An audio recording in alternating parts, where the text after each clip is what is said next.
To practice Dhamma, to practice Dhamma, do not send the mind out. Try to be self-aware. Now your minds, about 1,000 minds, are with me now. Why we have to let our mind to be with ourselves? Because to practice Dhamma is about learning about oneself, to understand about oneself. The oneself actually comprises of both body and mind, and it can be further categorized into the 5 aggregates. There are forms, which is the body, and there are feelings, happiness and unhappiness, perception, interpretation, and the mental fabrications, good or bad. And there are also the mind or the consciousness, which is the nature of perceiving, knowing things.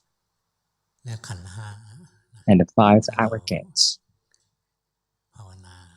If you keep on practicing, then you can see the 5 aggregates can be separated.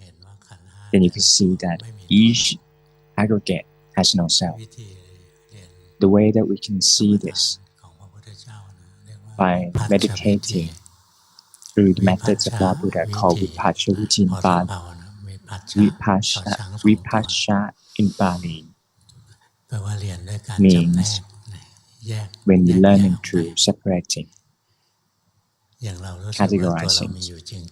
For example, if you think that that is true self, but once we further categorize, separating, differentiate, the body is one thing, the feelings, happiness and unhappiness, perceptions is other things, and the mental fabrications, good or bad, neither good nor bad, is another thing. So the mind or consciousness is the central part that knows everything.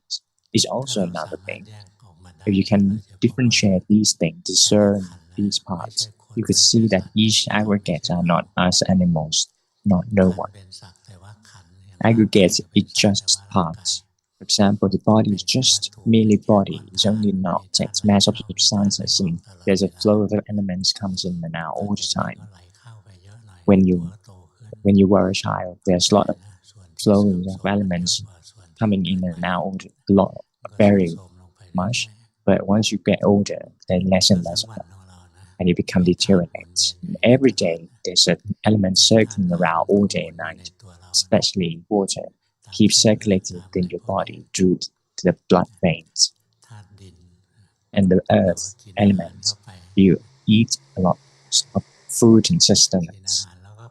Once you eat them, you have to let them go, excrete them out. So there are circulation of elements, earth element. Or you can further differentiate or discern the body to elements. The earth is no one, no animals, nothing, no one. The food that we eat or the things that we get out, these are not animal, not no one, no self. The water that we drink, there's no one. No, it's not animals. And the pee, the urinate, is no one. There's no self in urinate. So we keep separating these things, and you can see that there's no self in it. But if we do vipassana, we can do further differentiate these things through 4 elements. Earth is no one, is no self. The water, the wind, and the air elements are not us, no one, no self. If we keep on differentiate these things, you can see that the body is not self. It's actually not a person, not an animal. It's just a mass of substances that compose together as a form.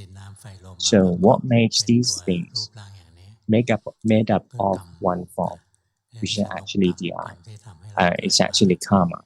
The karma is the one that fabricates these things to be particular things, like a person, male, female, with these particular features through the karma. So in fact, once we have the mindfulness and wisdom to see this clearly, that we see that the body is not self, the body is not us, doesn't belong to us. And from the perspective of happiness and the feelings, happiness and happiness within the body or mind, or neither happiness nor unhappiness within the mind. Sometimes it's happy, sometimes it's suffering, sometimes it's neither of them. People in the world hunger for happiness and hate suffering.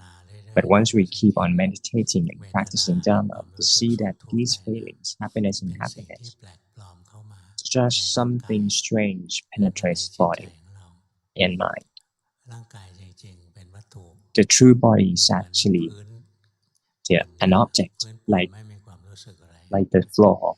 The floor has no feelings. The body itself is actually the object. It doesn't contain any perception and any knowing. It's just only the feelings that comes in, so we can feel the feelings. For example, if you you become asleep, the body cannot feel anything. Once the doctor wants to perform surgery, there's no feelings. So these feelings and the body are two parts. They are different parts. For example, if your consciousness is in the subconscious, you're in a sleeping state, and you've got performed the surgical performance have been performed, and you don't feel anything. They cut different parts of your body out, and preserve some of them. The mind doesn't know all these things, so it didn't feel anything. But once you got from anesthesia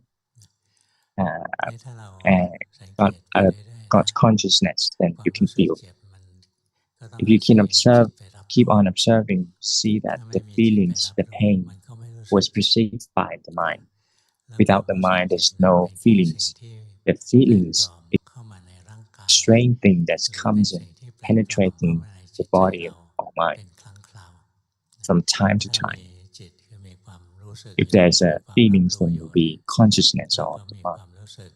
And if they can perceive these feelings, can know these feelings.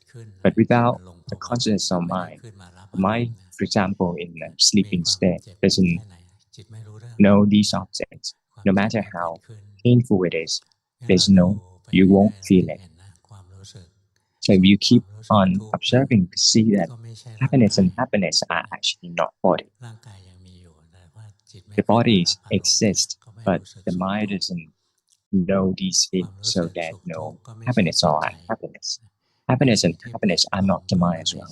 It is strange objects that comes in from time to time and keeps circulating in and out within our heart. If every mind complies with the feelings, sometimes happiness, sometimes unhappiness, sometimes neither of them. The indifference called indifference. So these feelings are rising together with every mind. But when the mind is in sleeping state, it couldn't perceive these feelings. But once it's become awakened, that it feel these feelings, happiness, suffering within the body, or happiness and happiness, or indifference within the mind. So you can observing, you can see that happiness and happiness are not self, not animal, not us, not them. The feeling within the mind, happiness and indifference are not us, not them, not animal. For people who are uneducated and never practice Dhamma, when their body is subjected to suffering and unwell, you think that you are the ones who suffer. If you think that your body is yourself, then you feel that you are the person who got suffering. But if you could see that the suffering is one thing and the feelings, pain is another thing, and the mind is another part, you could see that the body is not the one who suffers. The suffering infiltrates the mind, infiltrates the body. The body is only an object. It's not us, it's not them, it's not animal. And the feelings, happiness and happiness are not animal, not us, not them. But they're only one of the abstract parts that arising together with the mind. So if you can keep on practicing and see the aggregate separated, and each aggregate portrays the non-self and not us. No animals, no us, no them. It will portray these traits to ourselves. It's not something difficult. If you can separate the aggregates in the mind, you can see that the body is not us, not them, not animal, and all the feelings, happiness and happiness within the body is not us, not them, not animal. The feelings or happiness and happiness indifferent within the mind are not us, not them, not animal.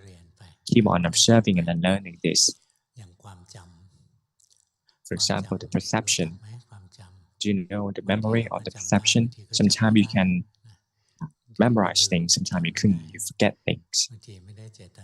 Sometimes you don't have intention to memorize it, but it firmly, vividly on your mind. So the perception of memory is non-self. It's something that impermanent and non-self.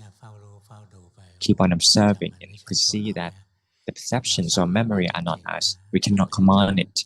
We cannot command it for remember this and remember that. But for things that you don't want to remember, it's totally vividly in your mind. Sometimes it comes, sometimes it goes without us being able to control it. And I used to wonder how the perception and memory arise in the following way. I could see the feelings arising and fall away very easily. And mental fabrications, good or bad, agreed aversion, delusions can arise and falling away very easily. But I was wondering how the perception or memory arise and fall away. It's very hard to see. So I have the intention to understand this particular part. There was one day, my house was in Luangpu province, and I have to travel to Bangkok in order to work in the parliament. And if I went by bus, it's going to be very crowded, so it's very difficult. So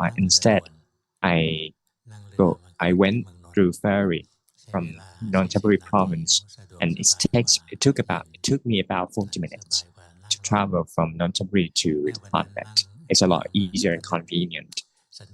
And that one day, I was wondering how the perception, the memory, works. So, and all of a sudden, the mind portrays the Dhamma and teaches me the Dhamma. Getting out of the ferry, I walked a few steps, about only a few 10 meters. I have to go to the bus in order to get home. And then all of a sudden, the perception of memory is gone. I couldn't remember a thing. It's not Alzheimer. It is something that I wanted to know. All of a sudden, the memory is gone. I don't know what that particular person is. I don't know this particular person, but it's like the memory is just gone. All of a sudden, I can memorize things. And I don't know where I want to go. I don't know where my house is. I don't know where I am. I didn't know that what happened to me. This is when the memory is gone, following. But I wasn't agitated. I wasn't, but I didn't want to do it again. Otherwise, I'm afraid of having Alzheimer myself. So, but I don't mind. I don't mind other people walking around or just standing there. After a while, the perceptions and memories arises. I understand, and I know that who I am, and where I'm going.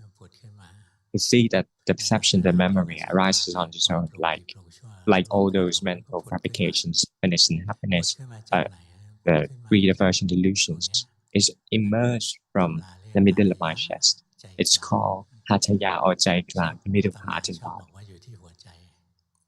In the text, it said that it's within the heart, but actually, Hataya in Bali doesn't mean the heart. It's actually the middle part. So these phenomena arises in the middle of my chest. Perception, mental fabrication, greed, aversion, delusion, all emerges from the middle of my chest. I will tear apart the perception and memory just emerge. But for the fruits and attainment, it will tear apart the covering of the mind. So I understood that the perception and memory arise and fall away on its own. I cannot control it. The perception can be categorized into two things: the perception and interpretation. The memory is like the memory and interpretations. The memory, when you can remember what's your name, what's your family is, what's your workplace, where's your workplace, what the road leads to where, and what this particular road go to where. These are memory, which happens to all kinds of beings. And there are other kinds of perceptions called interpretation. Interpretation can be categorized into two, wrong and right interpretation. Worldly people have the wrong interpretation. We don't have to be startled. All of us have. Worldly beings also have misinterpretation. How could we have the wrong interpretations? We interpret the unbeautiful thing as beautiful things. For example, our body is full things. It's very, it's only look good because the cover, which is the skin, cover all the bad things. Which is very thin, but deep down within our skin is full of foul things and not very good things. And the skin cannot be covered everything. When the time comes, the foul things will come out through different holes of our body. There was one woman want to flirt with the monk. Not sure whether it's Luangpu Pramote or not quite sure. It's a long time ago. There was this particular woman flirt with the monks, and the monk said that I don't really care about you. I only see you as a one bag of flesh and full of numerous holes. And there's four things coming out through these holes. It seems that our skin look smooth and clean, but actually there are foul things like sweat coming out all the time, like our nostrils. There's some foul things within our nostril, and there's different foul things through, for example, eyes or teeth or butt. There's only a pee as well. There are different foul things coming out through different holes. But most people don't want to interpret like this.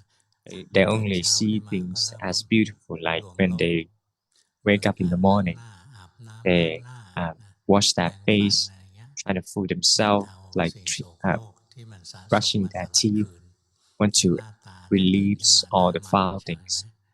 Like when you wake up in the morning, it's very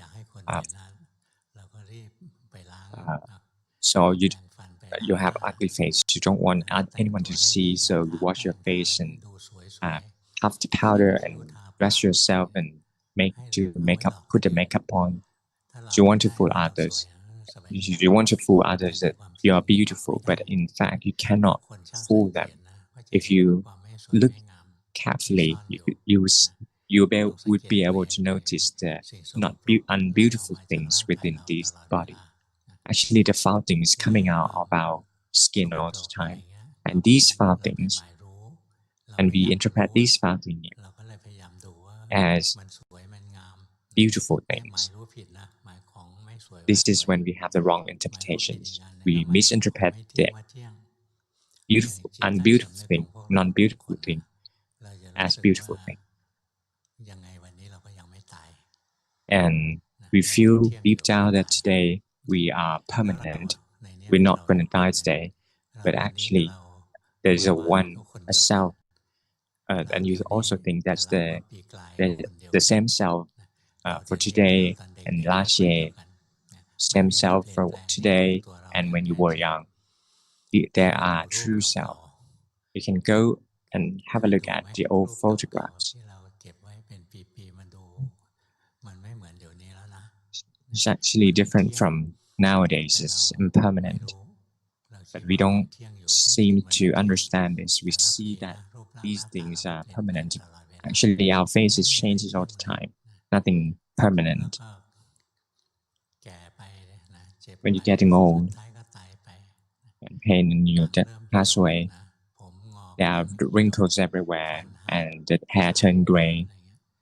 The eyes isn't clear no more. If you don't die soon, you would witness these traits. When you're painful, you become old age, you easily stumble and fall. But when you were young, when you fell, you just wake up easily and go on. But once you getting old, when you want to get up very quickly, you become dizzy. People don't want to notice these things. When the body is foul, you don't want to look at it. If the body is impermanent, you try to ignore it. They are suffering, suppressing your body all the time, but you don't want to. You want to ignore it. You just want to see things as yours. This is how worldly beings know things. But if you practice Dhamma and you become a stream enterer, there will be the right interpretation. You see things that not beautiful as not beautiful, and you see that the body was pressed by the suffering all this time. You're sitting for too long, it's suffering. Lying for just too long, it can be suffering as well. But they are only suffering, suppressing your body all the time, breathing in, breathing out. It's all suffering. If you have the mindfulness to be aware of the body, you realize that it's full of suffering. There's nothing beautiful. And it's something that we cannot control truly. You cannot command the body to walk. We cannot command the body to walk all the time. The one day, it couldn't walk. We cannot command the body to become old, or ache, or pain, or pass away. We cannot command them. If you have the mindfulness to be aware of these, even though the memory, sometimes you can memorize things, sometimes you couldn't. It's impermanent. And interpretation, sometimes you have the wrong interpretation. We have to train ourselves till we have the right interpretations that actually know self. If there's a wrong interpretation, there would be a self. If you have wrong interpretation, and then you have the wrong view, that there is self. This is the process that happens. You will see as if there is a self. As long as you still there is self, that's still wrong interpretation. But if you are the stream enterer up to the number ones, you will see that there is no self. It's empty. Only aggregates. You keep on practicing, you see that the form is not self. The feelings, happiness and happiness are not us. The interpretation and memories are not us. Oh, the self take place because of the wrong interpretation. If you have the right interpretations, there will be no self because you cannot control it. And the other part is actually mental fabrications, which is when the mind fabricates things, for example, feelings, happiness and happiness, or interpretation, which is called fabrication. And the rest of the fabrications, which is comprised about 50 something, is the fabrications of mind itself, categorized in the mental fabrications, like greed, aversion, delusions. They all fall into categories of mental fabrication. If you keep on practicing, then you can see that whatever happens, whatever fabrication happens, you try to be aware of them. For example, aversion arises within our chest. When the eye see, ear see forms, the eyes, the sense make contact with the world. They produces, for example, aversion. If you cannot if you cannot practice the Dhamma well, the aversion will dominate the mind, and there will be no mindfulness or wisdom. Unwholesomeness will take over you, and you want to take revenge, for example.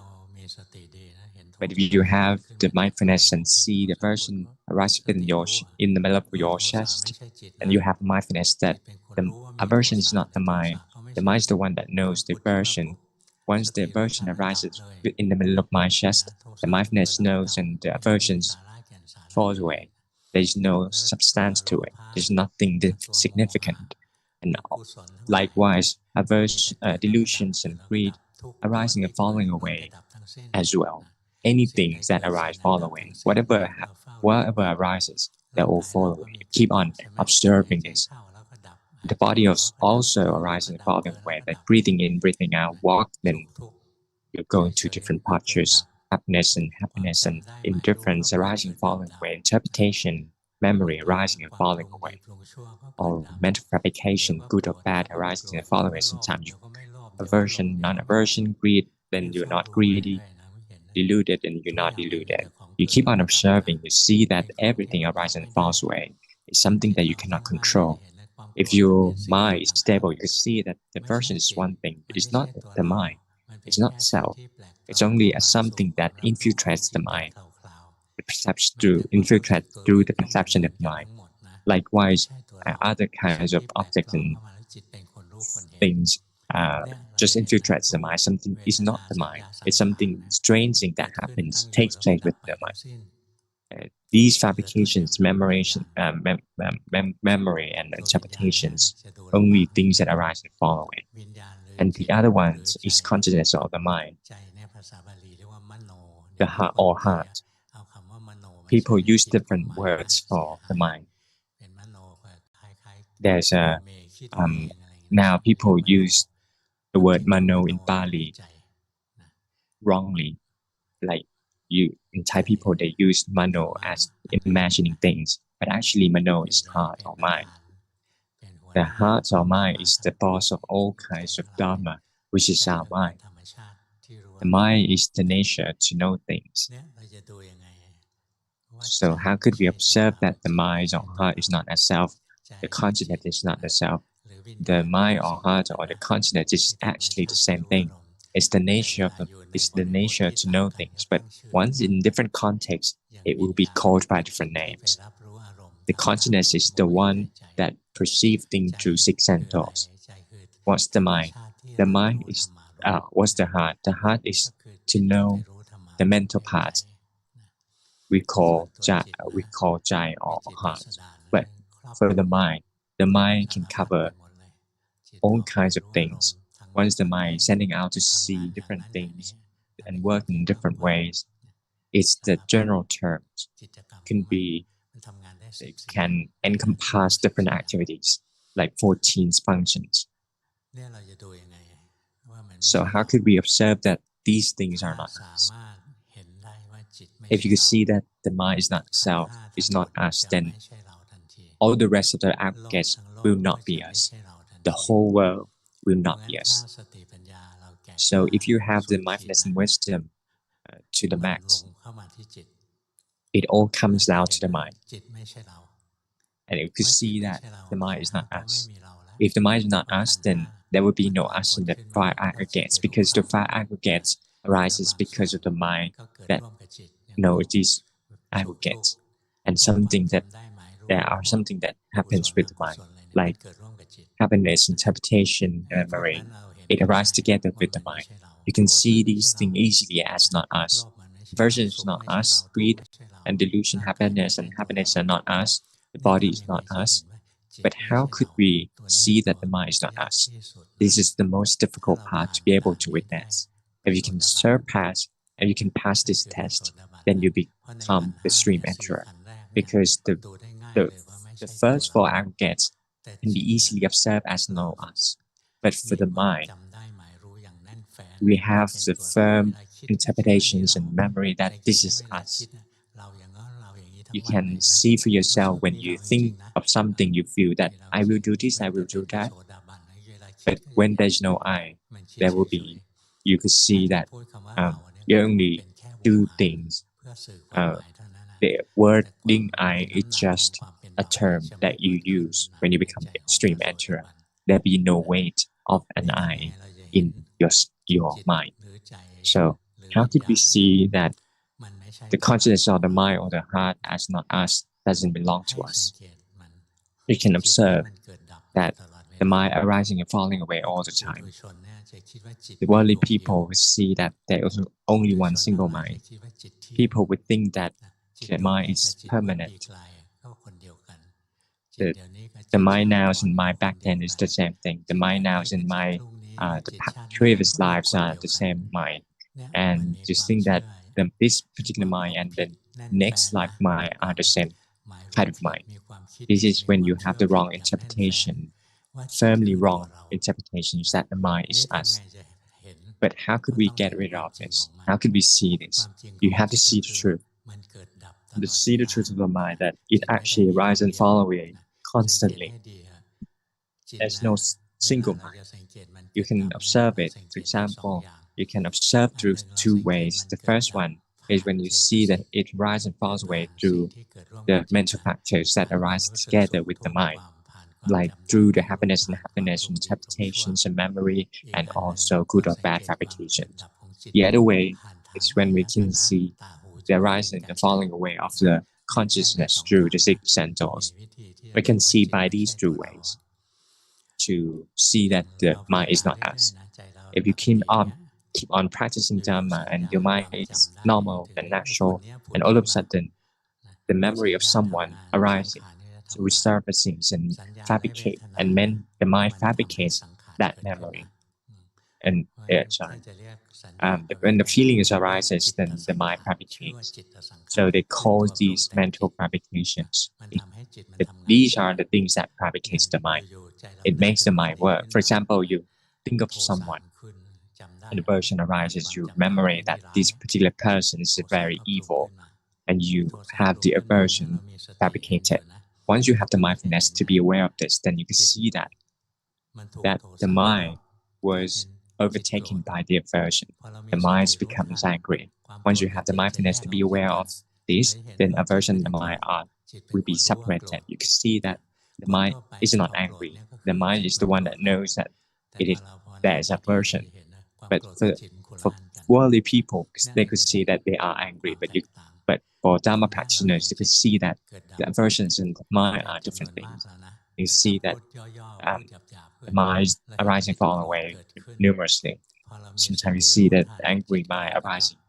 Once you have the mindfulness to be aware, then the angry mind falls away, and there will be non-aversion mind. You can see that there's an impermanence of the mind. Sometimes it's angry, sometimes it's not, sometimes it's greedy, sometimes it's not, sometimes it's deluded, sometimes it's drowsy, sometimes it's turbulent, sometimes it's knowing. You can see that the mind keeps changing all the time. You can see these changes through the mental practice that arising together with the mind. For example, you see the angry mind arises, and then you see that the angry mind falls away. These are two different minds. Minds arising, fall away repeatedly. This is when you practice in the beginning. But once you have the swift mindfulness, you can see that the mind arising, fall away through six senses. For example, the mind that sees the forms arising for some period of time and then falls away.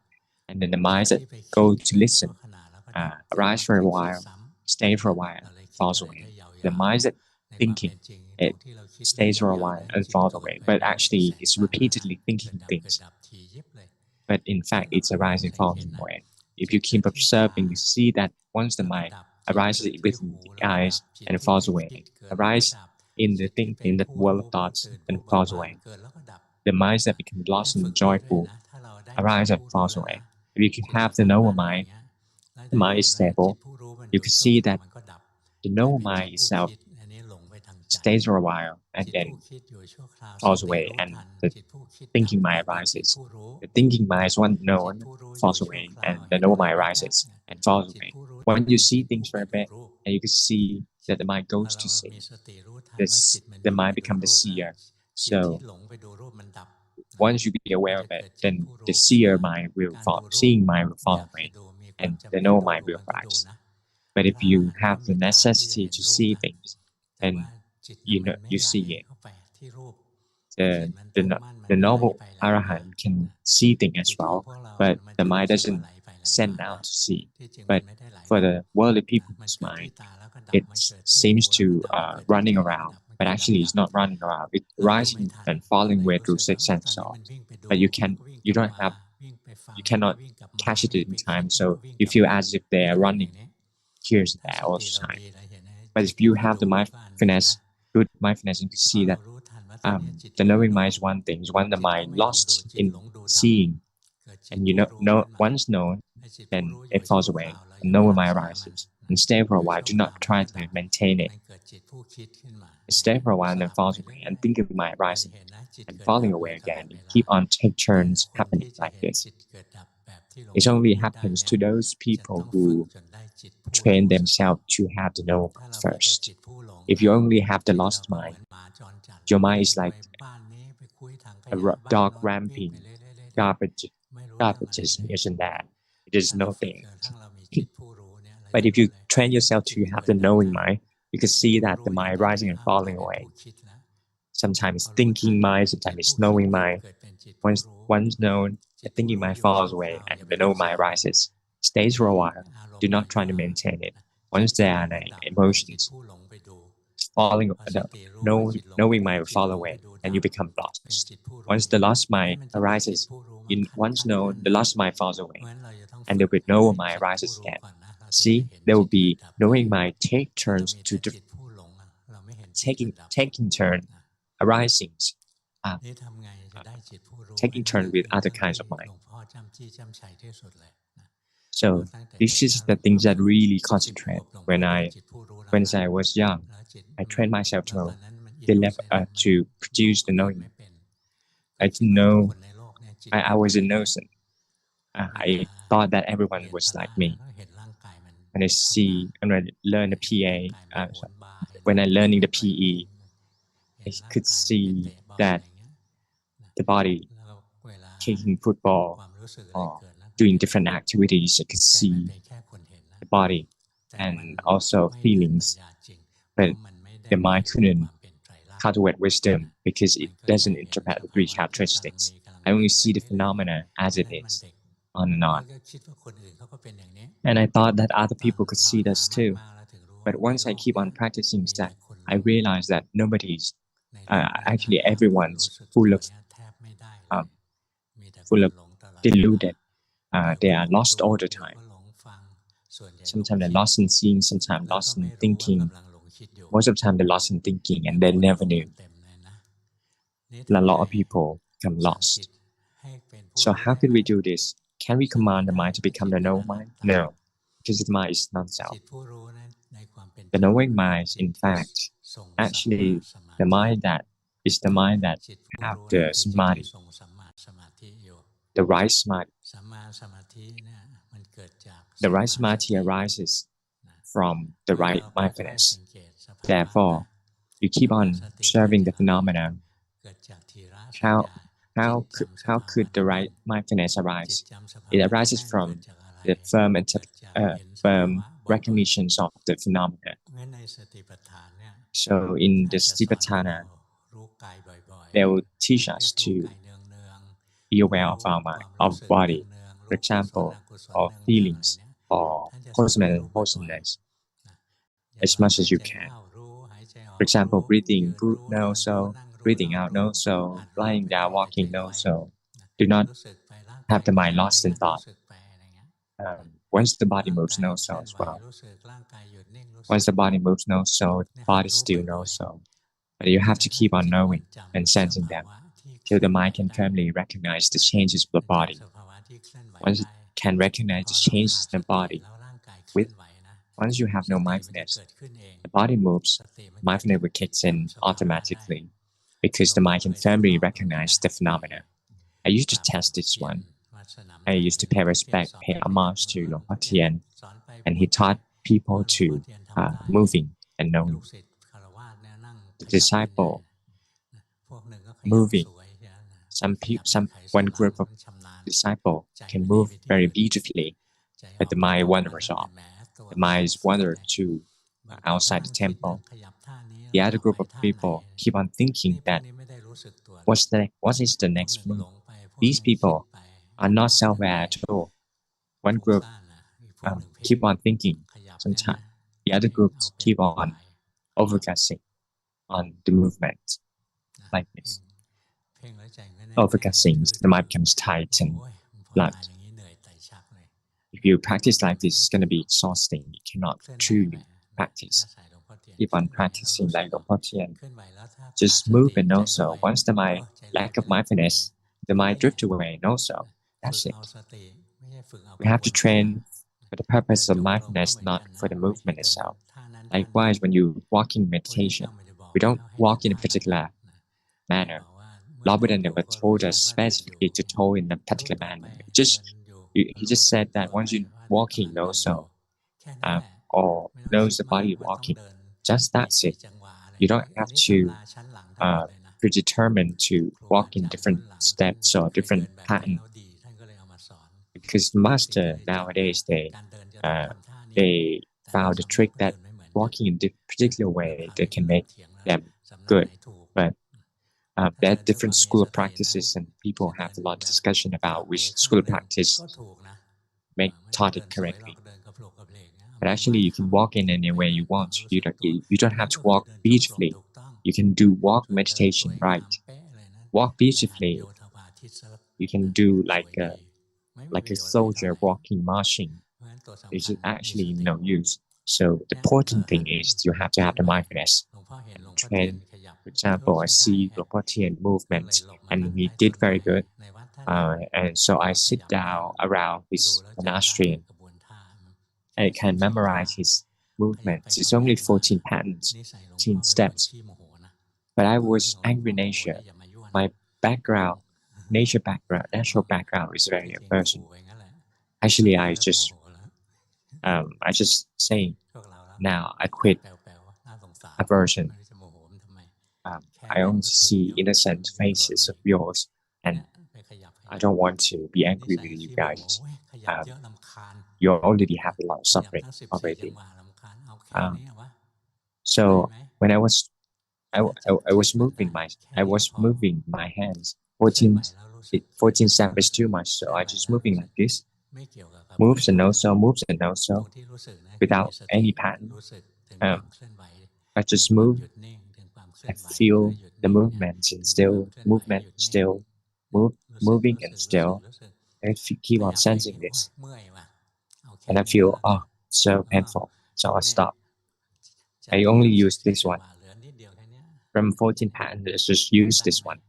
This movement. You can do this one as well. When I was in my workplace. Today is very busy and a lot of work. So I thought to myself that I walk like this. Can you walk like this? Yes, you can. You can walk like this. You can do walking meditation like this. And walk back and forth in different ways, but with the mindfulness.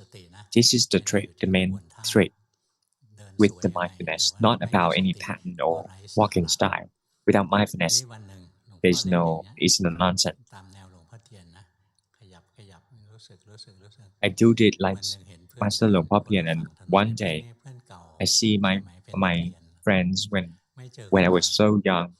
We haven't met for a long time. I was so happy. I was about to cross the street in order to say hi, and I see left and right to cross the road. I was so expert in crossing the road. I see the cars both sides, but nowadays there are motorcycles in the back as well. It's very difficult to be able to cross the road safely.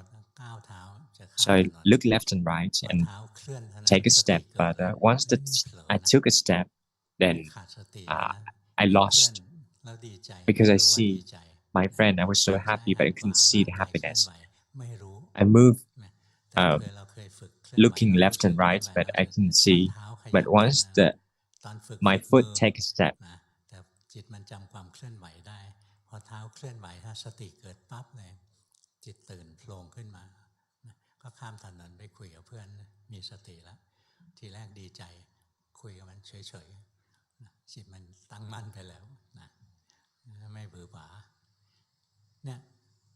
in a natural pace. So the more you see the phenomena, the more firmly the mind can recognize the phenomena. Once the mindfulness can automatically arises without any intention, then the mind becomes stable automatically as well. Once you have the right mindfulness, then the right samadhi will arise together. Once if you have the frequent mindfulness, then the stability of the mind will arise automatically as well. Keep on stable on and on and on. But there are different kinds of mind that give rise to stability of the mind. It's as if the mind can have the power. It's powerful. Once the mind is powerful, wisdom cultivation will rise. Once the mind becomes stable, you can see the aggregate separated.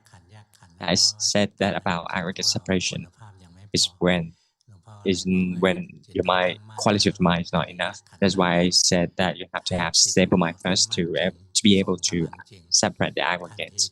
Once the mind is truly stable, you will be able to see that the truth that the aggregates are actually already separated itself. You don't have to separate them yourself. Why it's called separated? Why it's called aggregates? Because it's a part. They're distinct parts already separated naturally. But the wrong interpretation, the wrong view, they put them together and think that as only a single entity. But once the mind is stable and recognize the body, you don't have any intention. You see for yourself that the body and the mind is two different things. You see that feelings and the mind are two different things, different parts. Once if you have the stable and the mindfulness recognize the happiness and happiness of any kind of mental fabrication, you can see that these things are not us. It's only some things that mind knows. And the mind itself arising and falling away. Sometimes it's knowing mind, sometimes it's lost, sometimes it's thinking, sometimes it's seeing the image, sometimes it's listening to music, sometimes it's smelling things, sometimes it's tasting things, sometimes it's touching things. Sometimes the mind is that thinking through the mind. Sometimes the mind that focusing on the meditation object. Sometimes it's no mind. See, the minds have different ways of behavior to see that each kind of mind arising and fall away. Greedy mind arise and fall away. Angry mind arise and fall away. The mind that sees forms arise and fall away. The mind that listens to things arise and fall away. The mind that thinking arise and fall away. Even the normal mind itself arises and fall away. See that keep on training this until your wisdom is ultimate and you can let go the let go the notion that the aggregates are us. You can see that each aggregates are not us. They are parted. But once they have wrong view, then you can see that wrong interpretation. You see that one single entity and this is us. You have a wrong interpretation that as us. There is an us. But if you have the stable mind, the aggregates can be separated by itself. See that each aggregates are not us. Through Vipassaviti in Bali. A lot of people think that Vipassaviti, to do that, you have to make the mind is when the mind is good enough, then you try to separate each aggregate. But actually, you don't take action. If your mind is stable, the aggregates will be separated on its own. Do not bother separating them. Keep on training. And one day, you will be stream enter. Even though you have hairs full of hairs, but you can be stream enters. Some of the bold people are not stream enters. Nowadays, there are poetry like poems like the bald man like to dance, but the black hair like to give talks, Dhamma talk. Nowadays, the forest monk want to act like the town monks. The town monks want to act like the lay people. The lay people want to act like the greedy ghost. Actually, the deterioration of the world. So we have to hurry and take action to practice Dhamma. You might attain something. Papa Prahiya and his friends. I couldn't memorize firmly. At that time, the religion of Buddha Kassapa is deteriorates like our Europe. He went to the mountain and kicked out the ladder, and they sacrificed their lives to practice Dhamma. Without attaining, they wouldn't come down. Other people attended Dhamma, but for Papaya, he couldn't attain anything. But in this religion, he can liberate it very quickly. He accumulated his virtues. Like the rest of us, we are Pahia. We born in this era. We have to hurry training. Some people can liberate it, but for those who cannot, have to accumulate these virtues, and then the next life will be a lot easier. But if you don't have any virtues, then it's going to be a lot more difficult next life because the defilements can be accumulated as well. So take action to practice today. Breathe in out, no so, breathe out, no so. Do not let the mind wander off all the time. Whatever activities that make your wandering mind, just disregard it. Do not just watching series, and so that should be enough for today.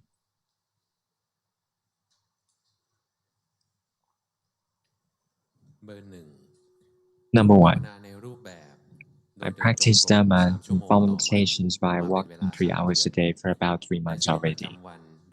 In daily life, I observe the body moves and see the mindset wander off. Can you kindly just advise me? The mind wanders off. Also, try to be aware of your own mind. Good. But now it's off the base.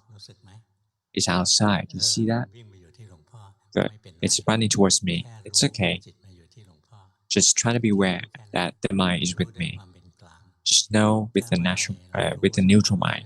Once you see the phenomenon, once you know the phenomena with neutral mind, then the mind will be on the base on its own. Because when you know things neutrally, then the mind wouldn't fabricate the mind more. The mind will become stable. Number 2, you keep on practicing. Number 2, I practice informal meditations by the breath and activities in daily life and walking meditation for half an hour. In daily life, I use the breathe in and out as an object meditation. I can see the memories and the body works according to the mind automatically. Could you kindly advise, please? Is there any defilements that you see? You see any defilements that more in you? Please tell me. Illusion is actually on the background. It's very normal. It happens to everyone. Keep on observing and learning about yourself. Is there any defilements? If you keep on knowing it, the defilements that is the enemy for you that makes you unhappy. Overall, your practice is good, but now it's off the base. Can you see that? Just know so.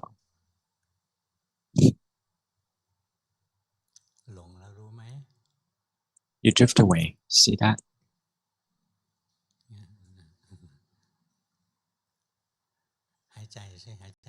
Breathe. See the body breathing. That's it. Keep on breathing.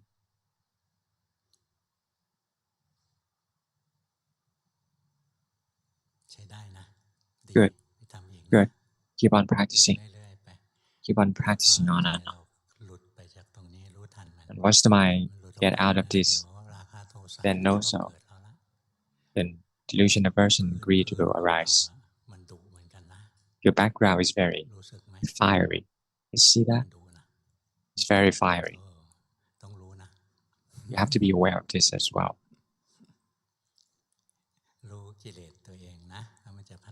Know your defilements, then you can make progress very quickly. If you become irritated, like hurry all the time. This is because of the aversion. Mind is hot. So calm down, relax. So my wonders off. You see that? Good. Number one, wonders off. Once you submit to homework, it becomes relaxed and wonder off. You have to train yourself till you can become being aware. Like when you in front of me, once the master eating different things and the mind is just jumping here and there. Number three, I would practice formal meditations by walking and in the morning, afternoon, and evening, about 3 hours a day. In daily life, I breathe in, breathe out as an object meditations. When I have free time, when I forget my object, and I start again. 2 months ago, I practiced. I want to be correct, but so it's wrong. So I try to be in the presence. Whatever happens, just know. Can I practice what I do? Luangpu said, yes, you can do that. That's it. Number four, you're forcing yourself. Number four, I practice informal meditations about half an hour in the morning and evening. In daily life, I observe the body and mind. I overcasting for many years. I practice and try to forget about my practice. Can you kindly advise what the right path is? It's good that defilements reduces, but no, with not neutral mind. If overcasting because it's greedy to be good, greedy to be practicing. There's a craving here. So if you can see that the craving arises within the mind, just know so. Once the craving's gone, then you can keep on practicing with natural mind. We'll be practicing with relaxing mind. If you start off with the greedy mind, it's going to be overfocusing for everyone. Be with the object of meditation. Number four, you're still thinking and overfocusing. Once you overfocusing, you try to pull in the mind like this. You see that? Do not pull in the mind like that. Just let the mind works on its own and try to be mindful of their behaviors. Just be brave. The mind wanders off. See that? You don't have to cultivate wisdom just yet. You meditate in a relaxing way. Be with the object of meditation in a relaxing way. Do not hurry cultivating wisdom. Whatever happens, if it's calm, it's okay. Not calm, it's okay. That's fine. It's okay. But be with the object of meditations on and on. Number five, you follow from the temple. I see you almost every day. He's a Chinese person. There's a live interpretation. I practice Samadhi, right Buddha and Do, and I can see the body moves and still. In daily life, I can see the mind that drifting six and doors. I'm afraid of the mind that overgassing. Whether the mind is overgassed or not, you cannot command it. It's overgassing because you want to have the greed to overgas. You keep on practicing, keep on knowing. Now you have the intention to practice. That's when you make it incorrect. That is the wrong point. Avijja paccaya sankhara in Bali. The ignorance is the contributory factors of mental fabrication. The mental fabrication is actually the intentions to make things good. You have an intention to committing evil.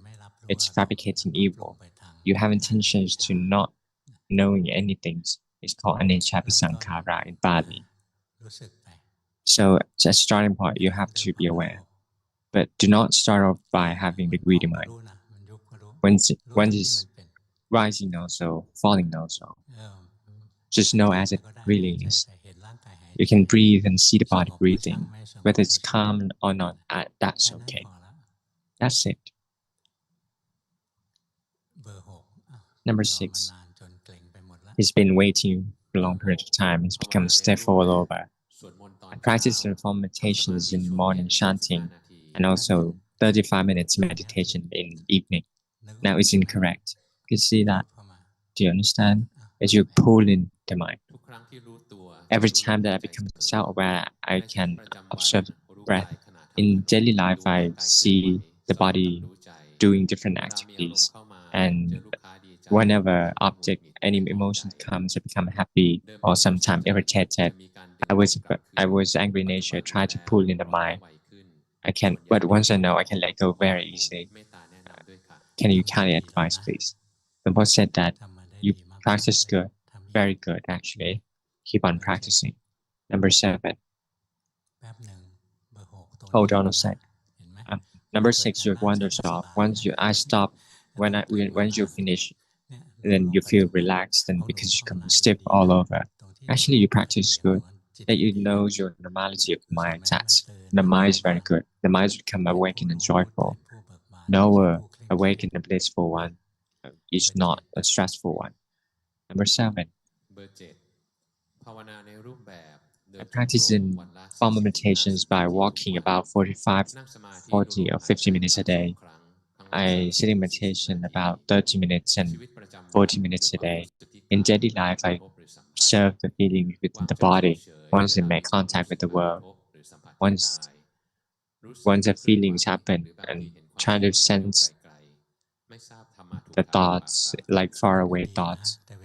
I say that it's good. Once you observe the body, the mind rooted in awareness, rooted in that feeling, the mind will be tight, stiff. Can you do that now?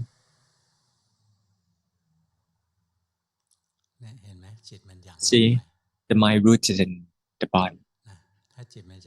If the mind rooted in the body knows so. If the mind isn't rooted in the body knows so. Whatever the mind is like knows so as well. Good. Number 6, you're still accustomed to pulling the mind to be still. Be aware of it. It's not wrong if you know. If you practice beautifully and everything's perfect, but you didn't know that it was good, then it's wrong. If you're making incorrect, and you know so, that's good. Number 7, you wander off. The body moves. You can see, you can sense that, just moving without knowing. Now pull in the mind again. You see that? Do not do it. If you pull in, know so. If you have intention, know so as well. Just know the phenomena from time to time, in the present moment. And then you can make progress very quickly. But if you start off by having the greedy mind to overguessing, then it will be exhausting. Last person, number 8. I've been practicing in meditations by using anapanasati about 30-60 minutes a day. Depends on the mind. In daily life, I use the breath as object of meditation. See the mind rising and falling away. If I don't have anything to do, I come back to the breath. I take turn doing this. I differentiate between the words and the Dhamma. I feel that the things that powering in the middle of my chest, I can make progress, and I see that there's no self in the beginning, and there's misinterpretation, wrong view.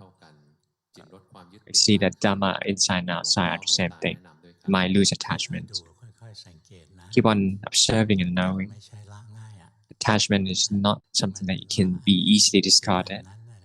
If you let go of this one, you attach to another one. Keep on practicing and noticing it. When you're practicing, if the mind has become hot and want to accelerate your Dhamma practice, then know so, because it's greedy. Now the mind, you're forcing the mind. See that? Know this. Knows in the present moment. You see that the mind is not a self. You just only senses sometimes, but most of the time, it's the mind is the self. You can see that everything arises and falls away, but the rest just progress on its own. Yesterday, I was checking the whole world. There was one arahant. It's very exhausting. Do not hurry to become arahant. Actually, you don't have to have psychic powers to know. Lay people becoming arahant, but you're still with your family. You won't stay very long. You will be dead in one day. But if you become arahant for a long period of time and you're still there, you're still alive. The text is said it's impossible. That what is stuck that he only fabricated stillness within the mind. There is only one stillness. Luangpu Pramote talk about arahant's mind that there's no single bits that still stuck in like that. Feel that there's no defilements, but do not entice me. Practice Dhamma. Very important thing is that you have to notice. Observe yourself consciously. Do not take side. If you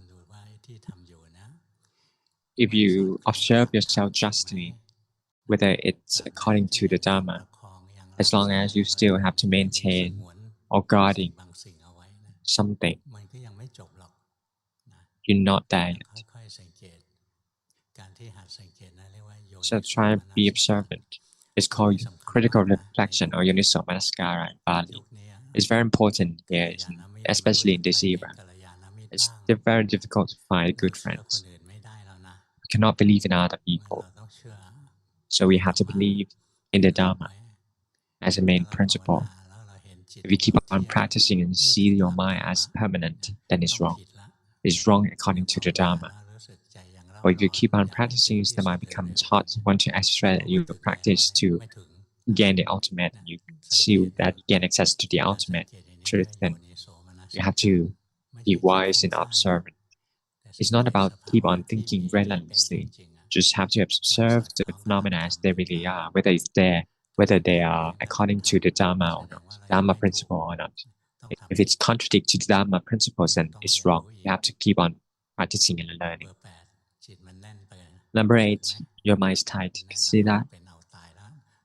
You fight to the death.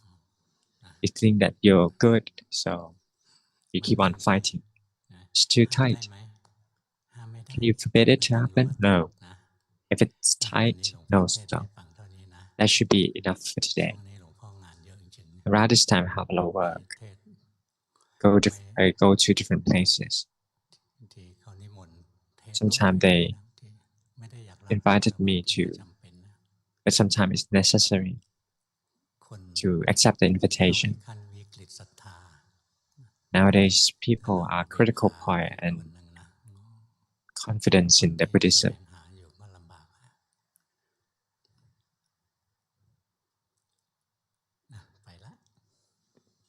I should go now.